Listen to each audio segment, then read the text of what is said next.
Oi, cursista! Esta aula foi preparada para você conhecer os processos que envolvem as noções de geotecnologia. Eu vou apresentar os conteúdos em forma de tópicos, para que o aprendizado fique mais fácil e dinâmico. Vamos lá? Primeiro, imagens de satélite. Segundo, imagens de satélite utilizadas no cadastro do SICAR. Terceiro, mosaicos de imagens de satélite. Quarto, identificação das feições pertinentes ao cadastro em imagens de satélite. 5. Noções básicas de georreferenciamento. 6. Aplicações do Sistema de Informações Geográficas ao Módulo de Cadastro Ambiental Rural, SICAR. Imagens de satélites são as imagens da superfície terrestre coletadas por sensores remotos, que são capazes de registrar grandezas físicas, mesmo sem estar em contato direto com o objeto sensoriado. Eles convertem a radiação eletromagnética em imagem, como por exemplo, a luz incidida pelo objeto, exatamente como acontece com o olho humano. Porém, o olho humano é capaz de captar apenas uma parte desse espectro, ou o espectro da luz visível, enquanto os sensores localizados nos satélites são capazes de capturar dados em uma amplitude maior, como por exemplo as micro-ondas. As imagens coletadas são resultado da luz incidente na superfície terrestre. Esta luz é refletida, absorvida e transmitida em diferentes proporções, considerando a condição e composição de muitos elementos terrestres, como por exemplo, cidades, rios, florestas, entre outras áreas que não sofrem perturbações. Uma grande vantagem do sensoriamento remoto é a possibilidade de analisar extensas áreas com menor custo e tempo. Outro ponto importante é que essas imagens também podem ser usadas em áreas como agricultura, meio ambiente, geologia, recursos hídricos, estudo de solos e florestas, entre outros. O CAR utiliza as imagens dos satélites RapidEye como mapa para o georreferenciamento dos imóveis rurais. Os satélites RapidEye começaram a funcionar em 2008 e possuem diversas formas de resolução, conforme descrito no texto guia disponível lá no AVA. Um mosaico de imagens de satélite é construído com a finalidade de unir mais de uma imagem georreferenciada ou registrada para gerar uma cena de maior amplitude.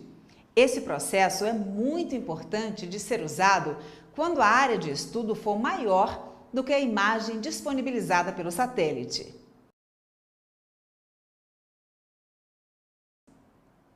Para realizar qualquer tipo de análise em imagens de satélite, é necessário ter um conhecimento mínimo sobre os padrões das feições de uma paisagem, como por exemplo, reconhecer uma área de agricultura, remanescente florestal, urbanização, corpos d'água, dentre outras.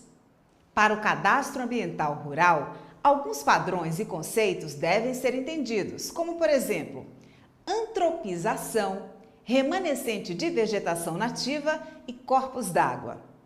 Antropização é toda ocupação humana realizada por meio de atividades como agricultura, pecuária, construção de moradias e benfeitorias, atividades que alteram a cobertura natural do solo, causando uma alteração ou degradação da área. A alteração acontece quando a área sofre algum tipo de impacto, porém, mantendo a capacidade de regeneração natural. A degradação ocorre quando a área é alterada em função de um impacto antrópico, não existindo capacidade de regeneração natural. As áreas antropizadas podem ser facilmente reconhecidas nas imagens de satélite, porque elas apresentam padrões com formas bem definidas, como talhões, pivôs, centrais, cores variadas, texturas lisas e linhas de plantios. Atividades exercidas em imóveis rurais antes de 22 de julho de 2008 são consideradas consolidadas, existindo regime jurídico distinto de acordo com a Lei de número 12.651 de 2012.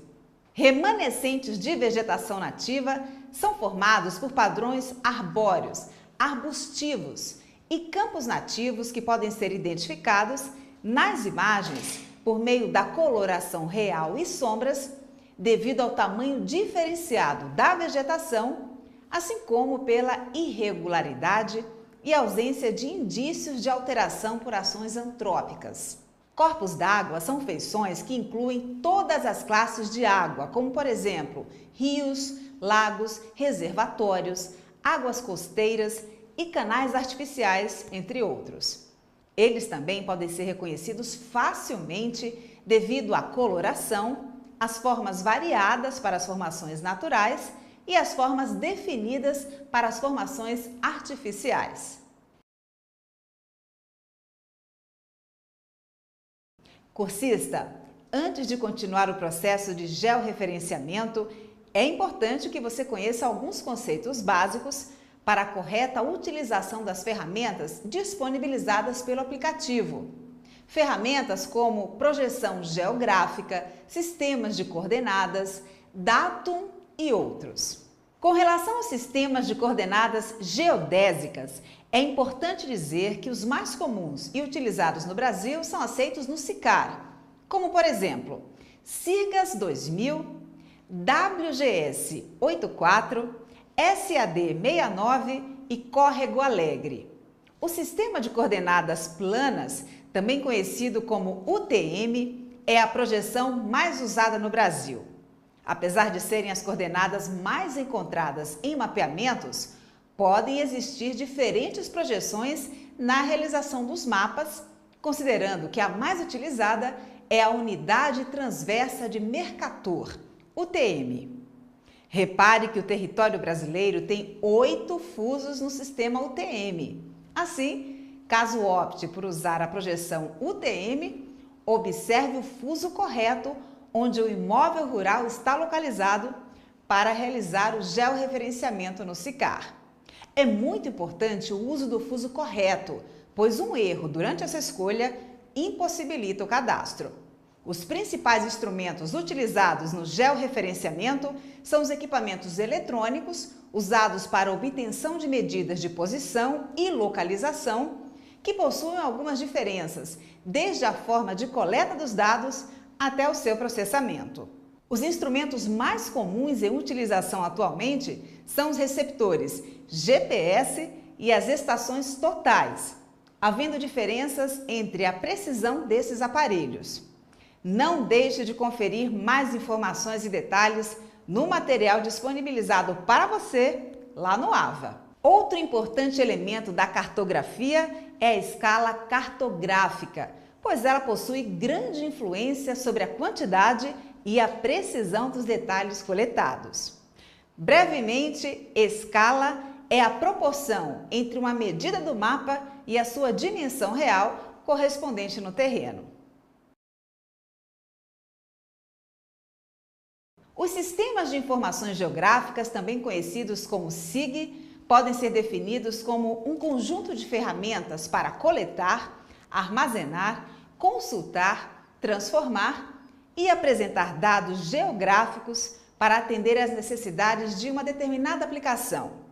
O sistema permite visualizar, compreender, questionar e interpretar dados de muitas maneiras que revelam relações, padrões e tendências dos fenômenos geográficos nas formas de mapas, globos, relatórios e gráficos. Eles simplificam a realidade, apresentando os fatos de diferentes maneiras. Raster, ou modelo matricial, e vetor.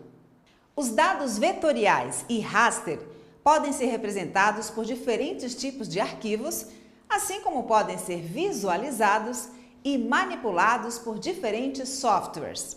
Porém, é importante informar que para o SICAR, apenas são aceitos arquivos vetoriais nos formatos SHP, GPX e KML. A representação matricial ou raster, o espaço é composto por uma matriz com colunas e linhas, onde cada célula possui um número de linha, um número de coluna e um valor correspondente ao atributo estudado. Nesse tipo de representação, supõe-se que o espaço é uma superfície plana, onde cada célula está associada a uma porção do terreno. As imagens de satélite baixadas no sistema SICAR, imagens que você conheceu como RapidEye, são em formato raster ou modelo matricial. Elas são visualizadas neste formato e não é necessária modificação ou manipulação. A representação vetorial consiste em contemplar 3 reproduções gráficas: ponto, linha e polígono. O ponto é um par ordenado de coordenadas espaciais e as linhas são pontos conectados. O polígono é uma região limitada por uma ou mais linhas interligadas, de forma que o último ponto de uma linha seja idêntico ao primeiro da próxima. No SICAR, o formato vetorial é a maneira pela qual o cadastrante irá registrar as informações do imóvel rural. É importante ressaltar que durante a etapa GEO do CAR, a maioria das feições são representadas graficamente por meio do formato vetorial polígono. Porém, cadastrante, atente-se para as exceções.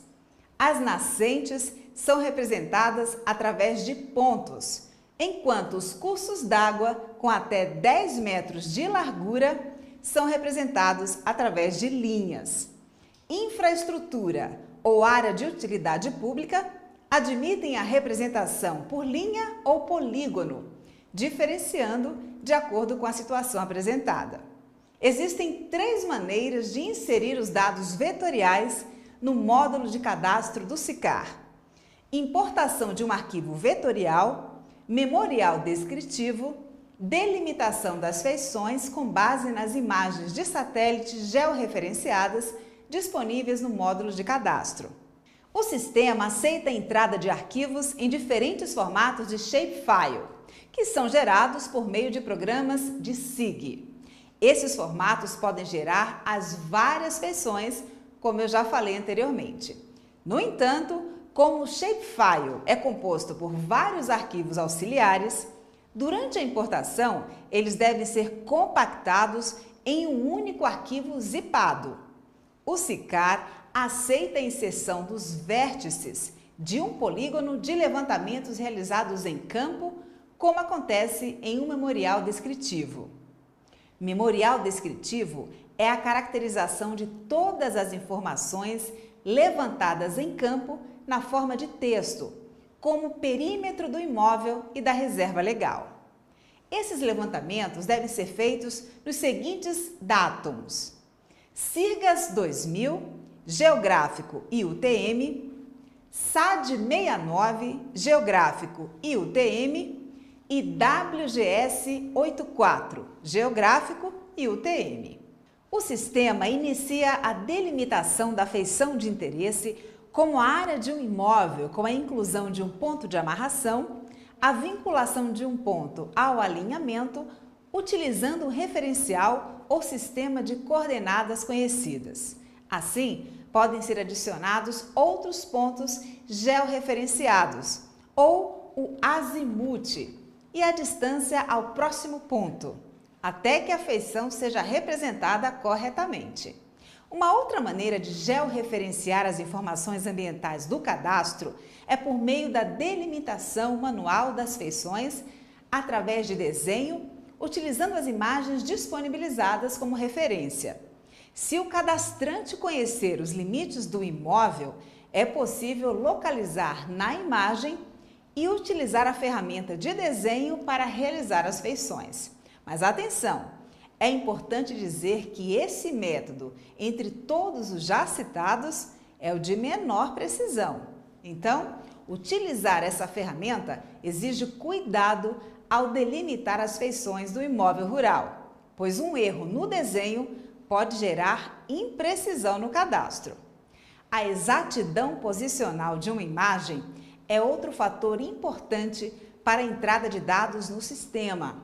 Ela pode ser definida como padrão de exatidão cartográfico, conhecido como PEC, um instrumento que determina a proximidade de um objeto em uma imagem em relação à posição verdadeira no terreno. O PEC estabelece que as cartas devem obedecer ao critério técnico de não apresentar erro superior ao estabelecido nas instruções reguladoras das normas técnicas da cartografia brasileira. Para o SICAR, foi definido a classe A para o PEC. Os valores, metragens e outras informações podem ser consultados nos materiais disponíveis lá no AVA. Um grande abraço para você e até o próximo encontro!